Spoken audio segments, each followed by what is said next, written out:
ito yung time na kapag feeling ko it's okay na ako. Kaya lang, continuous pa rin yung mga gamot na binigay ng doktor sa akin. Yung mga antibiotic, just for 1 week. And yung isa naman, it's for 1 month. At saka, syempre, yung everyday use for vitamin. Kailangan magte-take ka ng vitamin for once para hindi ka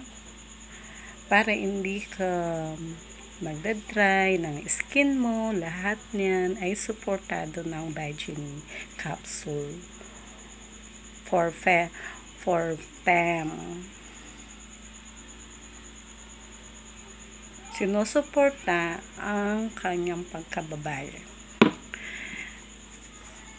At syempre, kailangan din natin ma-maintenance at ma-maintain ang ating sarili dahil kagagaling lang sa sakit na dapat ay ayusin at uminom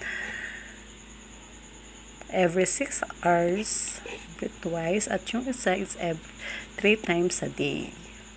And thank you. Thank you for support and watching my reels. Good night.